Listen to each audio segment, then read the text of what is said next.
regular meeting of the Board of Directors of the Port of Oswego Authority, Monday, September 22nd, 2025, at approximately 4:48 p.m. All right, let's have a call to order. All right, Tom Schneider, Interim Executive Director. Jamie? James Metcalf, Board of Directors. Jenna LaPietra, Board of Directors. Pat McMahon, Port Employee. Kim Macy, Board of Directors. Diane Zeller, Board Member. Connie Casamento, Board Member. Fran Henry, Board Member, also present. Debbie Godden, Port Employee. Kim Natoli, Port Employee. All right, Could great. we have a few seconds of silence for Steve? No, I have a little, a motion and friendly. yeah, there's a motion we have here. As everybody here knows, probably we lost a board member, Stan Delia. And really Stan, outstanding member of the board. And here he knew Stan chose to stay with the board, making the meetings, actually being an active participant in this, when he could have been doing anything else, you know, fulfilling his bucket list, and he chose to stay with the board. So I have the utmost respect for him, and we have a motion here, whereas the Board of Directors of the Port of Oswego Authority acknowledges with deep sorrow at the passing of a dedicated board member, Stan V. Delia, on Sunday, September 14th, 2025, whereas Stanley Delia served faithfully as a member and officer of the Board of Directors of the Port of Oswego Authority since June 2nd, 2022. Therefore, be it resolved, the Board of Directors of the Port of Oswego Authority recognize the contributions of Stan Delia and requires a moment of silence in his memory. So, we have this moment of silence.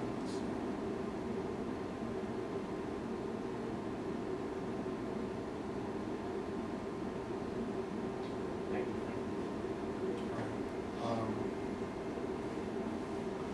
I'd like to actually see if we can get a plaque or something. Stan, I'd love to have something just with, you know, we can get either a picture of Stan or something that we can hang up in there, because he really went out above and beyond, in my opinion. And I think he needed to be something else to recognize Stan.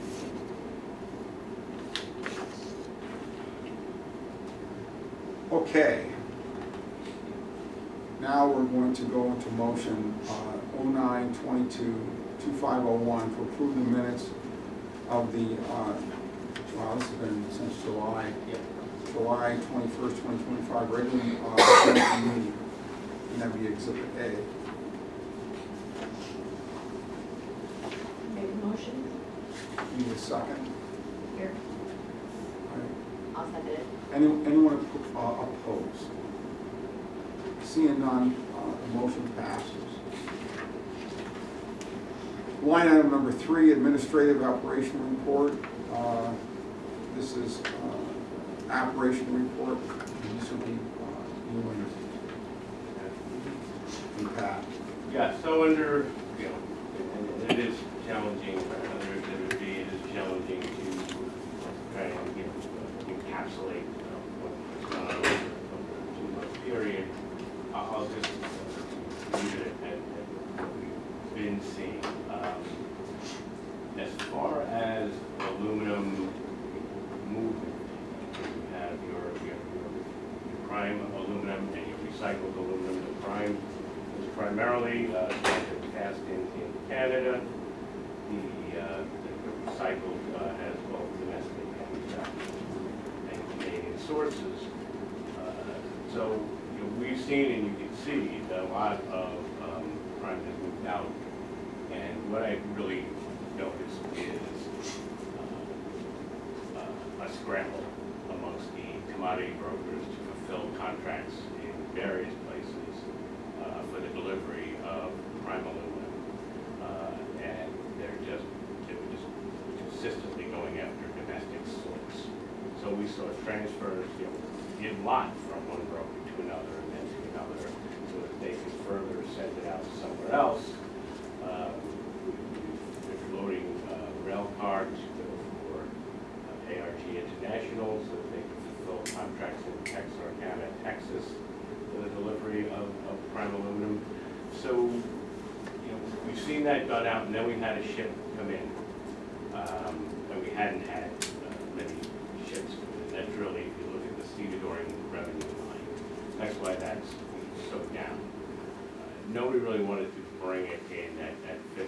They're all kind of looking for bonded warehouses as opposed to FTZ, because bonded warehouses go out at, or are tariffed or taxed at the rate when they leave the facility, as opposed to FTZ, which when it goes domestic and leaves the facility is taxed or tariffed at the rate in effect when it went in. So bringing it in at 50 when you think that rates are going to go lower, it didn't make sense to anyone. But there were no bonded warehouses on the Great Lakes, and nobody found it. Finally, Novelis really needed some prime aluminum, and the vessel came in. 2/3 of what's sitting over there, but we shipped some of it, so it's more than 2/3. Should have already been delivered to Novelis. I'll talk a little bit more, and Pat will mention also in executive session, and we'll discuss a little bit the impact of the unfortunate event that occurred at Novelis and what we're seeing here, that and how it might impact our business here. So we'll leave that for now. There were rate changes that went into effect for aluminum shipped in, that went into effect on 8/1, and I mentioned the vessel that came in, and even 4,000 pieces isn't a lot relative to history, where I can see that there were 8,000 to 10,000 pieces on a vessel. As far as the silo is concerned, there was no corn season in the Northeast this year for export purposes, which is really what our silo is for. So there was local consumption of a limited amount of good corn grown, and then a lot of it was chopped up into feed. We expect to start filling the silo with soybeans sometime next week. So farmers will start bringing them in, dropping them off in truckloads, and we will then start filling out train loads to deliver on behalf of the long companies. The potash, as we got into the fall season, we just agreed with the lessor of those facilities or our lessee, I'm sorry, to limit his trucks to Monday, Wednesday, Friday, which he did very amenably in order to reduce our labor costs, having someone there that has to load out potash every day. Wasn't a whole lot of activity on the east side of the marina, although there's more than last year. The west side was very active. It has some longer-term infrastructure challenges, but we'll get into that another time. We've been working on the succeeding lease for what was known as the Fish and Wildlife Station, but it's really leased to the GSA or the Government Services Administration, who then further provides it to the USGS, or the U.S. Geological Services, and it operates as the Lake Ontario Research Center, I believe. We're working on the succeeding lease there. There's an online platform that they use. There's a template that they use. We've been in communication, and we need to get that submitted by the end of this week. So what I'm looking for is a resolution just authorizing me to execute that proposal. It's a request for lease proposal, or RLP. And it's their leases run some 93 pages. And there's just, as I went through old files to figure out when the building was built, because that's a question, when it was renovated, which the answers to those questions are generally 1978. with a major renovation in 2002 and another major renovation in 2015.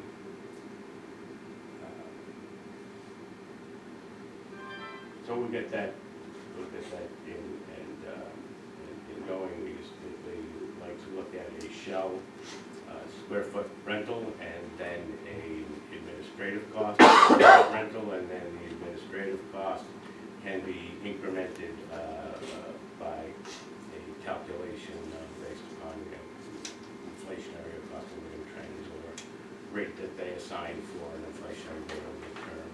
It'll be 10-year term, 15-year term, 10 years certain. So it's a, it's where they need to be, and it's where, we need them, but again, we need to invest some money in that infrastructure. And none of the lease money has been set aside for such purposes. So it would come out of current cash flow. Projects that are out there, the break wall been moving along well. The U.S. Army Corps of Engineers did hold a celebration for the completion of the west arrowhead, or what do they call it? That's what West Arrowhead. And now they're doing the, really the space between, you see it kind of turn into more of a cement layer down towards NRG. We're also hosting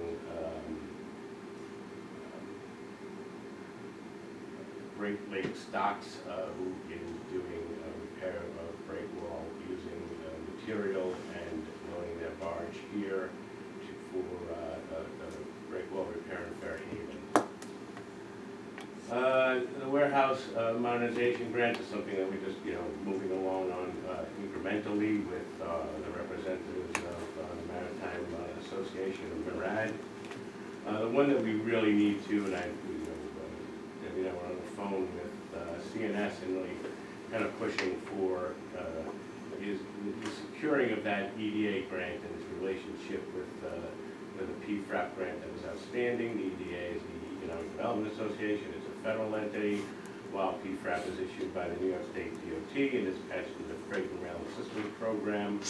There was an older PFRAP tied to that EDA to add both some additional rail spurs up top at the Fitzgibbon site to extend out the rail here by the silos, and to purchase a conveyor system that would allow us to load grain onto ships with more modern equipment and a swiveling head that would evenly distribute it through the bulk container of the vessel, because the old methodologies of how that was raked are no longer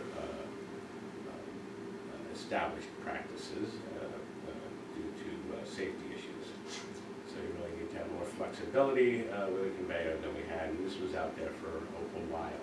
It just wasn't moving on. And we finally got somebody, they moved the file from Philadelphia to Chicago in the EDA, and then that gentleman's been responsive. But we need to move on that because the state's been very, putting out alarm signals on are there any delays in any federal grants, and we've indicated that we've not had any delays, but I know that there are grants out there that have other language, be it environmental or be it diversity, equity, inclusion, that are not being funded because of those elements of the terms and conditions that no longer apply relative to executive orders released and the Federal Department of Transportation guidance put out. So, we're looking to push those forward. I'd like our partners to be moving faster there. The electric rail car mover, I'll let Pat update on that. The FEMA project is another federal grant that we were afraid of, losing the money that's been distributed to the New York State Department of Homeland Security and Emergency Services. They're afraid of clawbacks of even money that has already been spent.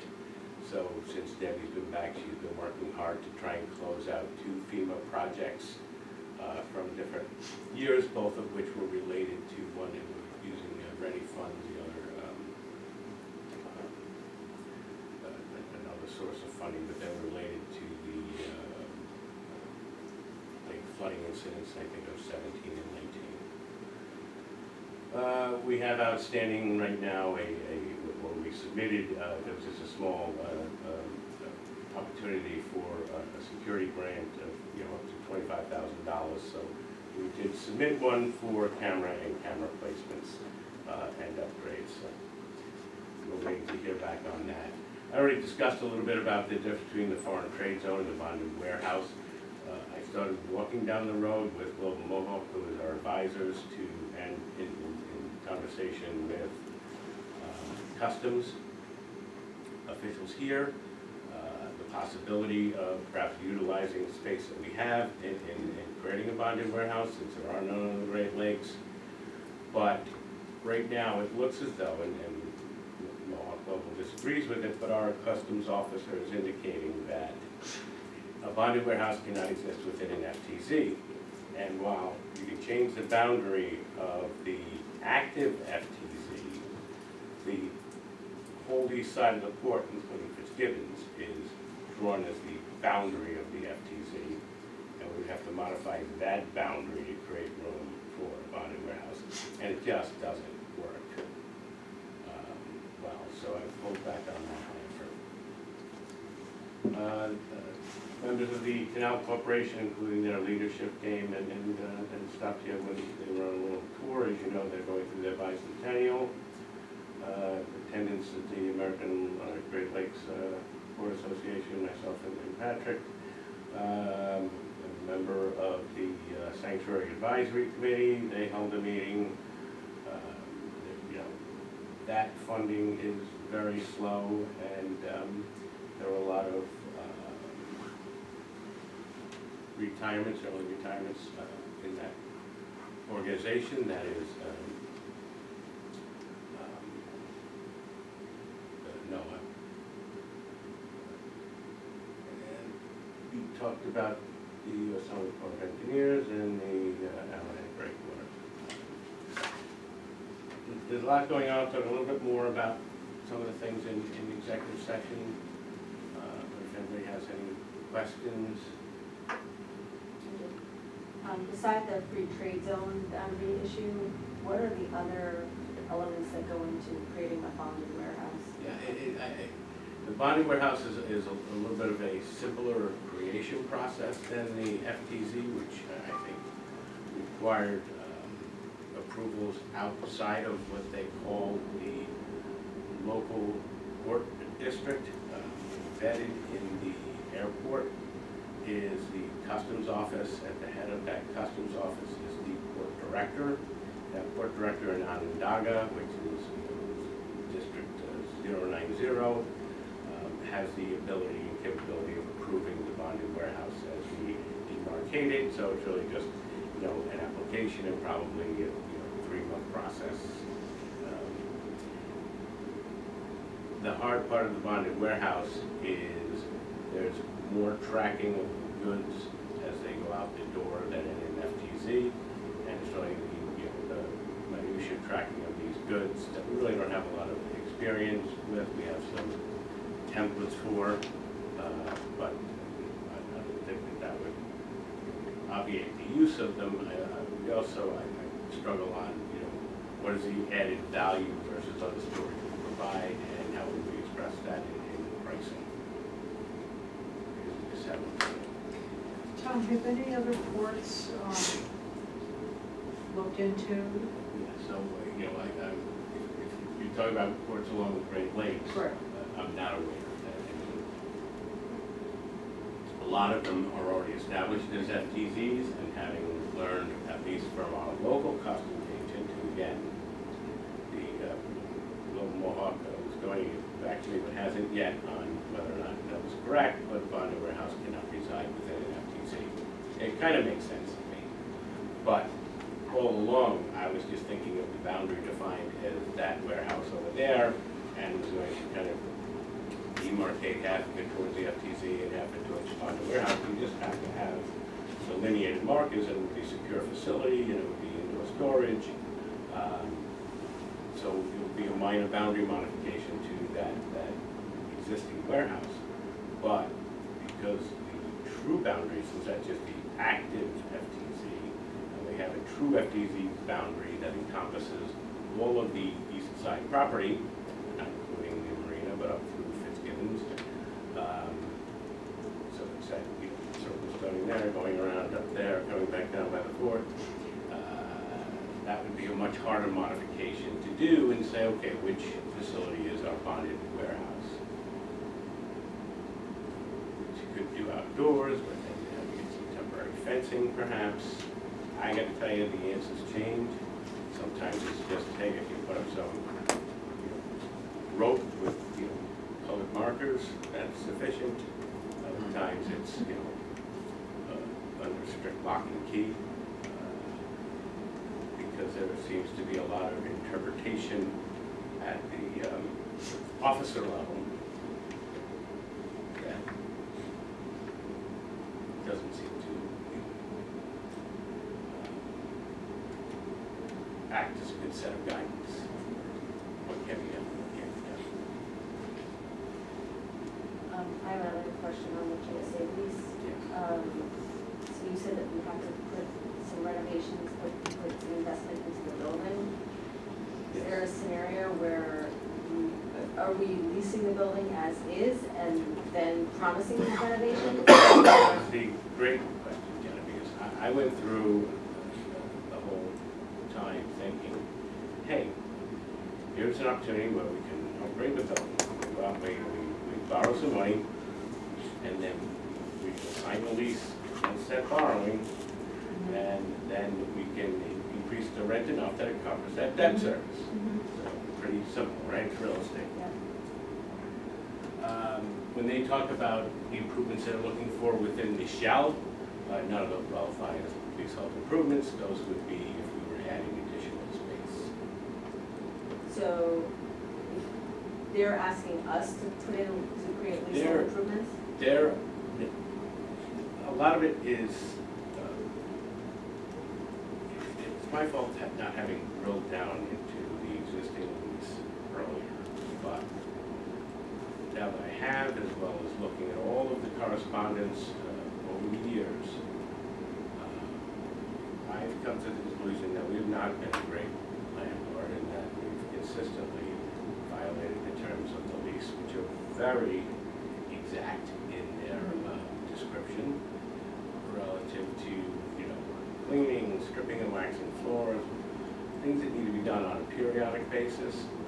And one of the largest challenges with that building that causes a lot of erosion and other problems, which would include mold, is that it sits in the lowest part of that parking lot, and all the water rushes off of Lake Street right down to it and floods it, and the existing catch basins are insufficient during significant rain events to stop that. I'm not sure what the easy solution is there. Working with the city. I said catch basins are ours in the cities. I think some of the catch basins, as they come down and are fed, are the cities, some are ours. The city has indicated to us that it's their responsibility. We do have one catch basin where a large pipe leads into the catch basin and is picked up by a much smaller pipe. It seems to me, an idiot like me would know not to do that. Right. I'm a plumber, but it makes no sense. These issues of cleaning, maintaining the lease, the flooding from the parking lot, the back and forth on tenant improvements, go back at least to 2000. I have just seen correspondence that's consistent over and over again. I don't think it was that hard to understand, and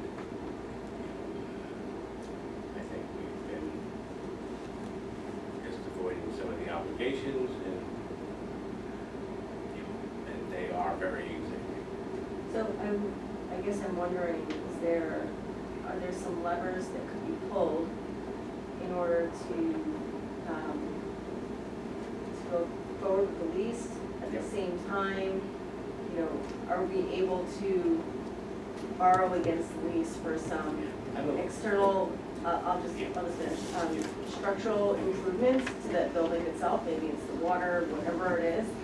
Is there a possibility of us providing them a lease kickback, a discount, one-time discount, so that they can actually, hand off some of these things that we obviously are not able to do in a lease discount and say, hey, you guys handle it because we're pretty bad at it, and we'll refund the lease on it. In all prior correspondence, they want, in terms of the lease fulfilled by the landlord, and don't want to get into doing the work themselves. They want to move into a building and have garbage, and have, right down to changing the light bulbs. Yeah, no, I get it. And so, no, I don't think that there's room for that. But is there room when we get into some of the higher cost items of amending the lease with the tenant improvements? That was done in 2015. That was done in 2002. That may be done again in the future. The only real expensive item besides replacements of some windows that we're looking at right now is the resolution of this flooding, because it is just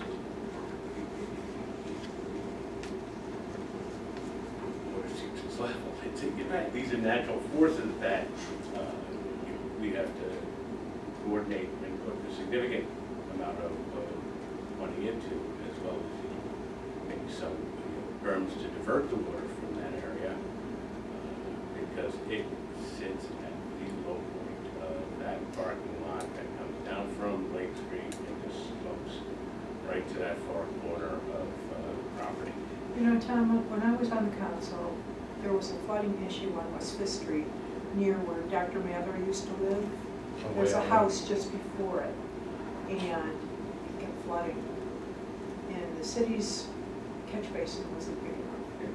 And so the city had to do, it's a beaver dance way back too, but anyway, the city did have to upgrade the basin. So I would definitely stay on tape. Yeah, no, the city, we're just having a very good, cordial, cooperative relationship with them. They're very eager to, Patrick had asked me, at your cost, could you come down with your sweeper? And they said, no, we'll come down with our sweeper and no cost. And a number of little things. So we don't have a problem, I think, getting there with this fix. I don't know now who owns which catch basin, and do we need to replace, sort of the cement entombment with something larger? Is it just about the pipes, or can we divert the water, or can we come up with more catch basins above the property? But right now, and we had the same challenges with the West Second Street parking lot at the bank constantly. Our resolution was ultimately, deep dredging at our cost. So sewer system and doing a big drain around the basement and putting in a sump and utilizing the resources that organization had, that this organization does not. So is there a plan to meet with the city again? Yeah. I asked you if I, that night, a monthly meetings, just to do a meet and greet. But, when we get the lease done, they know that we're not going to, within this shell component of the lease, we're not going to be able to resolve the water issue. But we have hired a cleaning company to replace our custodian, who just couldn't give sufficient amount of time and effort to their needs. They're due to strip and wax the floors. We have a service for pest controlled service. And so, we're communicating now for these things that they deem are just part of the shell-based rent that you haven't been doing. And I have correspondence that goes back a long time of not from prior administration, going back.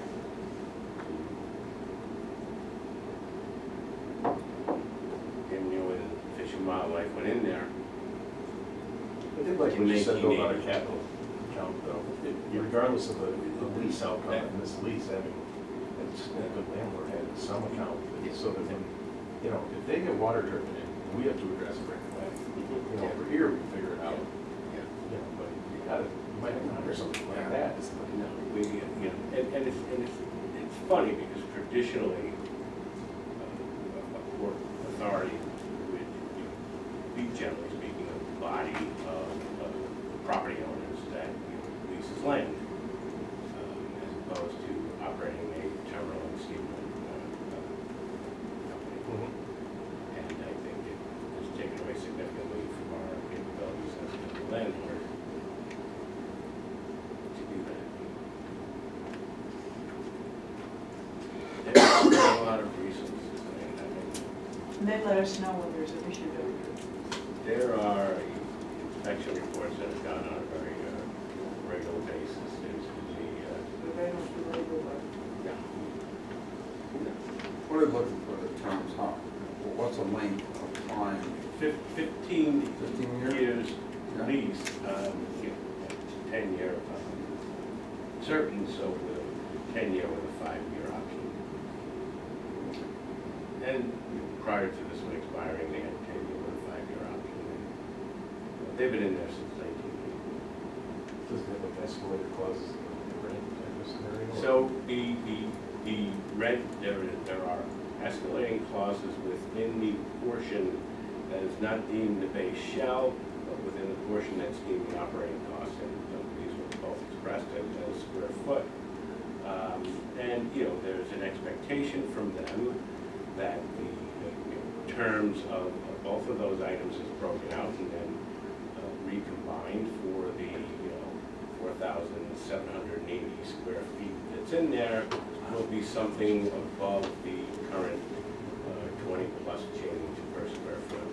But not, I've done I've had some conversations with people who have extensive experience with the GSA in terms of understanding what might be acceptable as an escalation. But I'm not so sure when the operating aspects have been adjusted every year. So, yeah, it's, it's a great little fun thing to say, hey, we can do this. And so Debbie was on the phone with me when I asked them about tenant improvements, and there's another term that they use, building-specific improvements. They just stared at me. Is there any chance that they will sign the lease, that they'll work on the lease? They have that boat, that research station is dependent upon the vessel, and the vessel is dependent upon the dock. And that dock is not our dock. It was done in conjunction with the Coast Guard, because for years and years, we didn't provide them the dock that was required within the lease, and so it was amended to take the dock portion out. And I believe that happened at the time that the yacht club docks went in. Because we used to So dock there. what's going to happen to the amount of money for the lease? Will it stay the same? Decrease? There'll be an increase that's representative of an inflationary rate that, won't have a significant impact on the revenue of this organization, but the lease in its totality has a significant impact and should be maintained, the level of of the lease is a little bit. We've gotta do, right, we gotta do what we say we're gonna do in the lease and get that building up to par and do the service, and provide the services that we say in there, and, We do. you know. And it would be, and I'm saying this out loud because I'm saying it because I think it would be beneficial to recognize that we have not been fulfilling the terms and conditions of the lease to their satisfaction or the specification within the lease requirements, because it's been a 25-year. Well, they've been good tenants. Yeah. You know, and I just say I'm glad we're recognizing this now, and, you know, like you said in the past, we're running this as a business, and we're just, you know, tying up some loose things that have been out there, and I appreciate the fact that, you know, you're recognizing this, and that we're gonna make this right, and do what we have to do.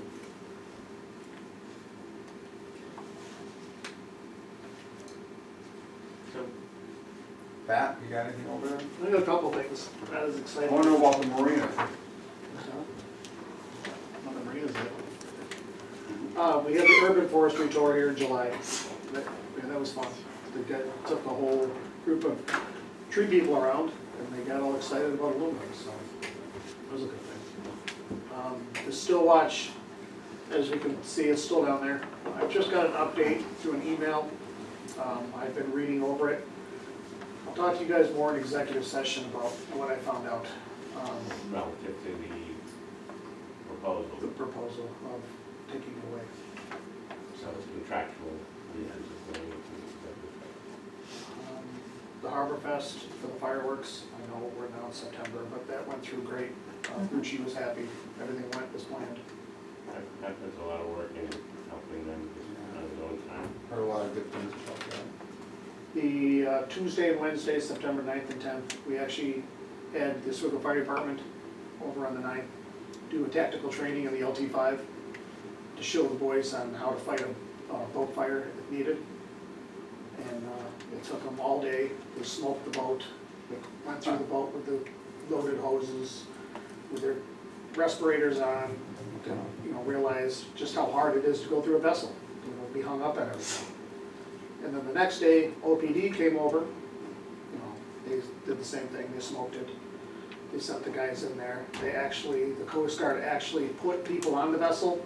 Yeah, And made this them was hide. coordinated by Made Eastern them hide? Sector Coast They Guard. hid 2 people on the vessel and made OPD look for them. You know, for like a hostage thing. So Yeah. that was actually fun to watch that. I get to be one of the hostages. Figures. Did they find you? No. No, 'cause- Find you? No, they went down, I went the other way, because I know the boat better than all those guys, so I could sneak out the front, but, Playing hide and seek or. yeah, like Tom was saying, the AG LPA conference, that was fun. I was glad that Tom let me go with him, and you guys let me go with him. I met a lot of different people up there. So it's definitely something very interesting. I know like Tom was saying about the electric tractmobile, the rail mover. October 6th through the 8th, I'm actually going to Baltimore, Maryland to look at the twin sister of the rail car mover. They have one there. By invitation from? Alta, the company that we're buying it through, Alta, is actually paying for my trip. They're gonna pay for hotel, travel, Where's it supposed to be? Baltimore. Well, Baltimore? The portable. The portable, Hopefully the. You know, bridge they is have okay. that probably gets swim. They have a railroad museum in Baltimore, and Oswego's has a specific light on that map. Oh, Check it out. okay. Currently, we're helping the DOT for the bridge project. I talked to Tom today. The DOT is putting a lot of their material for the bridge up at the Tiscata site. It's gonna be sitting up there until about Columbus Day weekend, because they have no other place to put it. And then really, the only other thing we got coming up, that Tom and I got coming up, is a break bulk conference in Houston, 9:30 to 10:2. That's in Houston, Texas, so. I think that's it. Is that the AGLPA on the second page?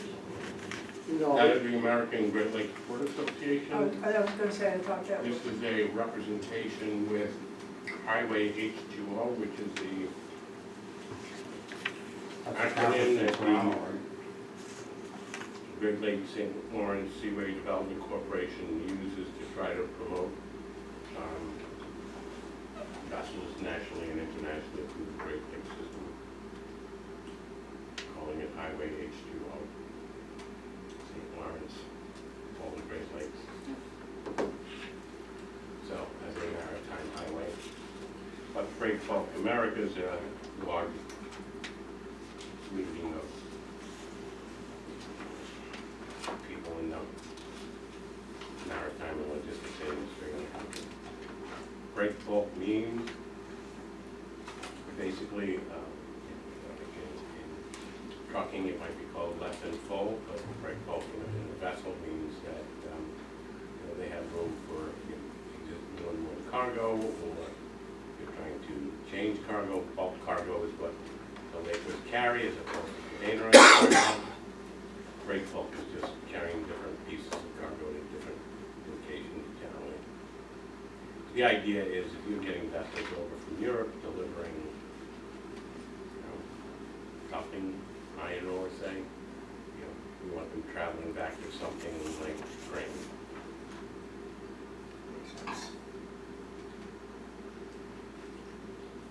What's that H2O conference that you went to? Is it we're talking about the same conference? No, then they have their own separate conference, Highway 208 in Canada, and invite the Canadian side to sort of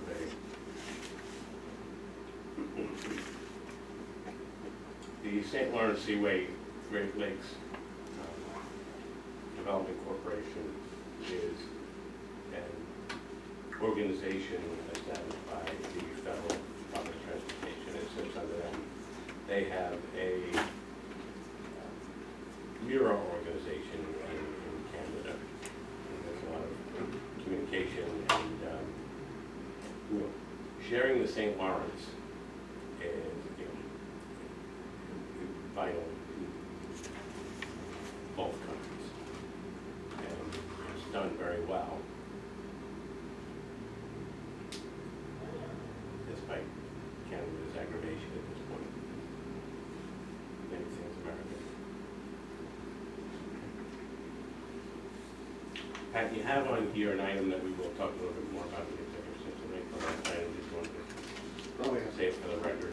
Yeah, the Novellis fire. Tom already briefly discussed that. So we're talking about out of session or in session? No, I think we should just We're gonna- move past we're gonna that. discuss it Executive further. session. Yeah. And so, thanks, Tom, Pat, thank you. So, administrative financial report, A, the primary, and B, secondary. And we have a motion to accept the August primary and secondary financial reports.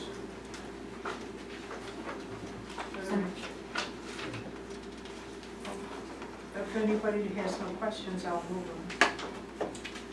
Debbie, you're certainly available anytime to report out the financials.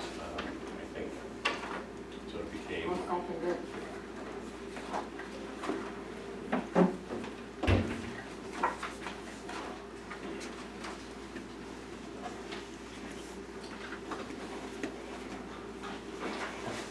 Do you have a second? Anyone opposed? So moved. Chairman's report. Well,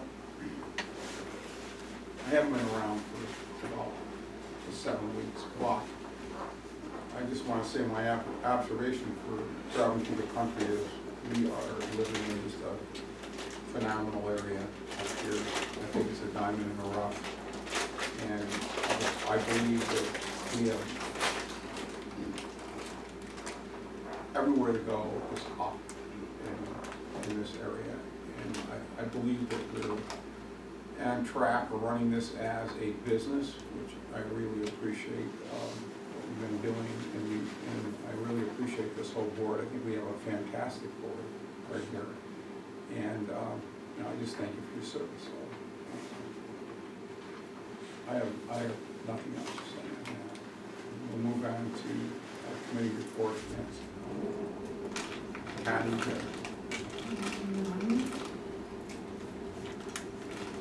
audit and finance. That was Stan is new chair. Who's taking over that committee now? well, Jamie was on board and that committee was a backup, so I'm leaning on Jamie, but I'm not pushing anything yet. And we'll push hard.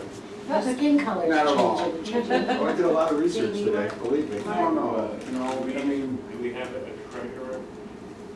Stan's the treasurer. That was Sam. No, that's Kitty, sorry. Kitty is treasurer. Okay, right. Of what? Secretary treasurer is the position. It's Correct. putting, you know, Grace, the executive, I would have assignment planning and of office. development. It I'm doesn't planning and- necessarily create any specific responsibility other than the secretary, I believe, signs the minutes. No. And You're also part of the executive committee, Right. myself and Connie. Right, I know that.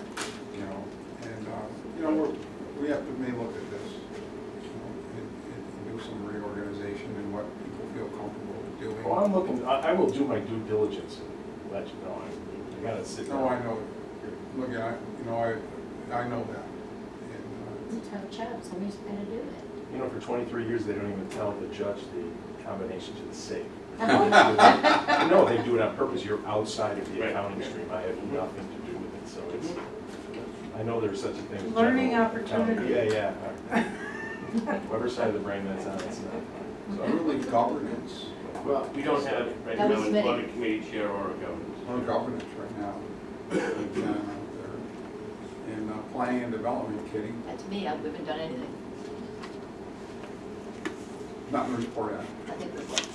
Fine. All right, so.